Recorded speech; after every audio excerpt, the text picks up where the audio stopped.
okayfm 101.7. Onumnyamfo Edu Asare former MP for Adenta na odi asem bi atodwa na asem odi atodwa ni was say regional collation centers no a recipe for rigging na eze baby okeka abatwo nsunsuanso ni bomu no ewo regions no eho ena abatwo nwie mu no ankasa wo na ye ne ono abu ni nkomo na won kyerɛ asem yi mu ona bodu Asare me moche ejo so opere na ompom ti sɛn nyame adom boko bra me hu ache gasa on hwehwɛ onia kakra ka ye pebre ne ahia bata yo na asem ya wakan say regional collation centers no recipe for rigging say obi betimi awia bam e wo hopa no enkyeremu ni say yo pan medasipa I am said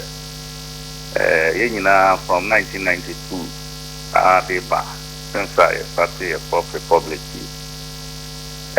from INEC Breswa basic Charlotte or say regime through Afarigan in partner the aye collation and it's maybe I say to about year you kind war polling center na a kind of polling center Livia na constituency I hold I won 275 constituencies no now coalition center here the friend saying polling centers no the na call ballot boxes ni na the call coalition center ho as a section sheets are almost na omo akeka ni na abom omo keka bom wia na ya transmit every ho e dey akọ EC strong room direct from the constituency we now say EC strong room no so aye omo coalition and usually at the collation centers no there were party biazo on a representative wo ho near there. But the cumbersome nature of the numbers, Emma, a human heading kakra, even at the collation center, because numbers are only polling centers, we can't see any near there. And we all know how difficult sometimes even it gets filling in those figures. And the disputes are, in some cases, a debate. Creating another conduit between the constituency and national strong room. For me, we should say another additional unnecessary. Unnecessary because what is it that that addition is going to create? What mischief is it going to remove? Now your friend is saying collation center no, that is at the constituency level, transmitted direct to national no. And then putting us what the regional way no be change here. What does it cure? What mischief does it cure? Again, I say I think also for us to be able to query that addition to know what is added to the 2020 elections. It is for me and where I sit in on say it is a recipe. And it doesn't add up, it doesn't subtract, and if anything at all, it was created by the Electoral Commission to create mischief in between the constituency and the national. Eddie, Ayanabo. Yeah. Nka wusie pa ne say. Then I mean Bissau say between what we were doing before, quality war constituency, the aba national direct, and from Swan and walk on any day. Ain't here, a perfect year different probation. That is the question you should be asking, rather. Okay. But also, because if it ain't broken, you don't fix it. And I'm and say, yeah, who's you know, Debbie. I think it's an addition, an unnecessary addition. I find debris, so no people can manipulate it because sometimes the kind of systems are your coalition, no.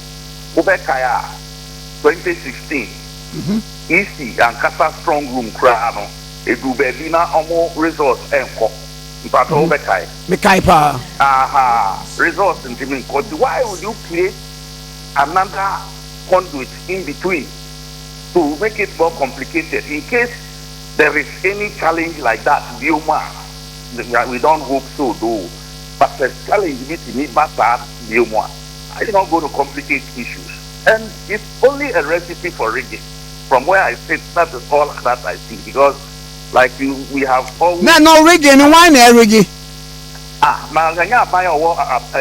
Government or power and a rigging election. Oh, but what no electoral commission for and handle electoral issues, you know. If you are mobile there, issues and part of what he said all this while as NDC, as party at the party NDC, we have come from different points to prove that a man be NDC for a year, a 2024 because everything around us shows that the MPP as a government they are losing this 2024 election. The only way they want to win this election is to manipulate the system so they can win. Other than that, there is no way they can win. And these are red herrings are almost raising so that they can have the channels to make it easy for them. If you know me, raises are consensus, but so far, Miami Party in they have not brought this issue up. 2020 elections. Now, one of the key factors. You raised the years before the election. I'm surprised that 2024 elections, this issue has not found expression among the leadership or more handle electoral issues. Dr. Ferrigan raised this issue and he said it was an unnecessary addition. These were his words, unnecessary addition. And who knows better when it comes to matters of election than someone like Asare? I just asked that question. What has it added and what will it add to the system that we used to have before? That is the point. Now, me bacho mumpani for the IPAC meeting. They won't can what draw my attention to it now. One I presented to IPAC. So concern. Yes, our question not the Minya Yanka. Empire because said you 2020 elections, some of us were in the thick of it. And some of us would have expected some need to and yet I say there's a can. Major not just I yes, assembly or a beer, a Jawu Probicra can't share no more. I see or one when you be anti-naja with your tomb from them, case will be better. Na ono so no na mimia kwa mi atia or premier bisa me one seven no anka we tsanya mi ke enye ha na ze ke bi bisa nko we no kre but new law in kinu sem ni bu ho a ya ma ja wa kawanu atum kakra people who were in the thick of affairs in the last elections you have institutional memory, near me, sequences and all of that. We put the Kayafro Puama because also for us in Brahma, and yeah, Sabi Anka, and yeah, okay, and Openi, baby, and even the time now, yeah, can't start the way. And Kaya, beating a kind of 3-4 months ago. By now, ABF said, the beginning between I or one, a bit near and 10, but then there, yeah, can say, 50 something days to elections. I wonder what we can do about it. But I just want to draw attention. Granted, Krase, Yentimia Nyamoshi, now say, you better use our regional coalition centers. Now, who say a critical area, as I say, a pet of war, Sabi, Omunimdi, Omuti electoral issues are here. Now, yeah, the Omoko regional collation centers across the country so that we can have an airtight collation system even at that point before it is transmitted to the national strong room. Because they are working and actually big enough to me fan say constituency one various polling stations about your collation. We are macabrum constituency. Now, if the constituency or bar and numbers will walk around us, who are the only say, yeah, Tron me fancy be a obi 1,001. Yes. 1,001. What Tron? Na what Tron? 101. Wonderful. Wonderful. Even schools are not see a Toronto, both figures and West. You know, even if people will struggle with figures, if people will be struggling with figures, how much more work? Okay, I said. So once you create a lot of central year up in Aquacofa and Nusumu, you are creating unnecessary blocks. It's like this, the national side, you know, they just want to be like money now or they don't want to do anything. Meanwhile, also there's a whole system in place. It's to me taking on all the numbers. Wow. And I am wondering because why Obi Beto a polling station. Me fan say 600 and then 1. Okay. Right. Ebi a all chiro no, ebi antetia no kwa nko yie. Ba constituency wo no, na ba 106. Yo. Afei, every one collation center ho no, na ba 116. Yo. Afei, wo hunu say figure no, de wo polling station no, and right, de wo eba constituency there be another aba regional collation center no, another eba national na afei, be disparities be free. Openly, you have ended my discussion for me because from you I believe the right thinking people in this country. That's why I will start here. Me Bisa say, what is the essence of that addition? We have had one election in between the time from this hour here in the Bayam and now.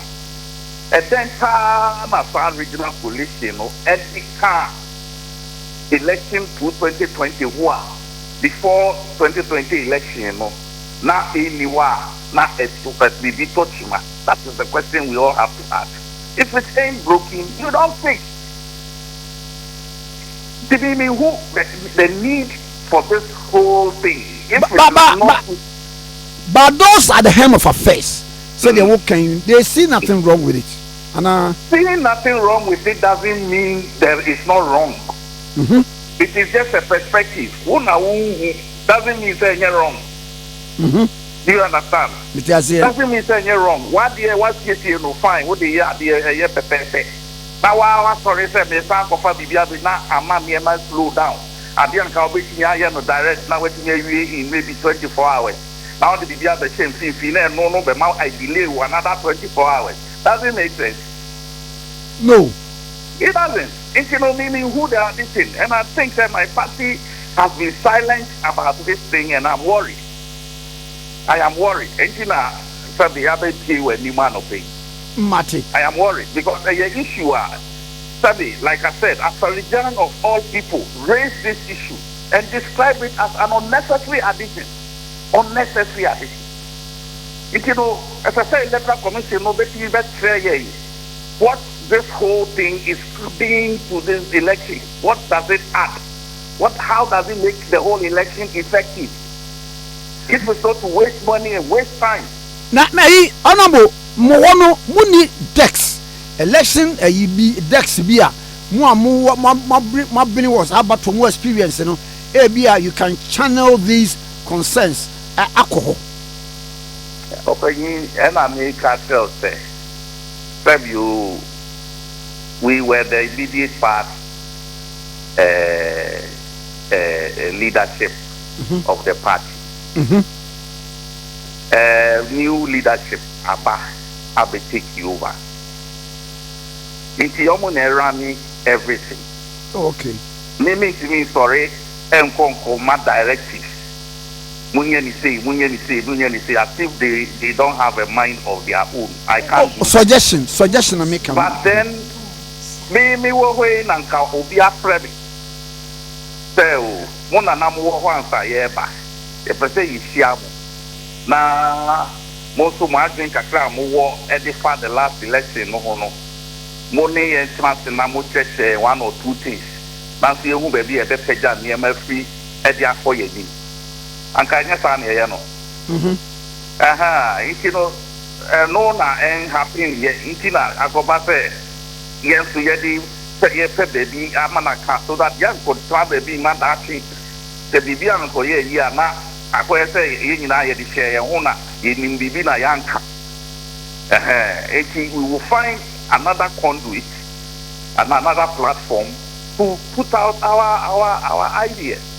If you know me did say nyama kan by the dint of also the interest you have shown in it our broadcasting, it will get to the right people and probably some steps can be taken. Now the short time you want to say the or no then they do it because a key issue me too say it should have been dealt with long ago, not even at this point.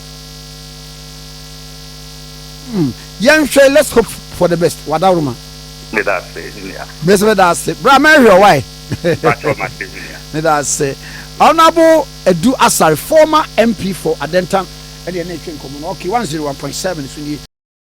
OKFM 101.7.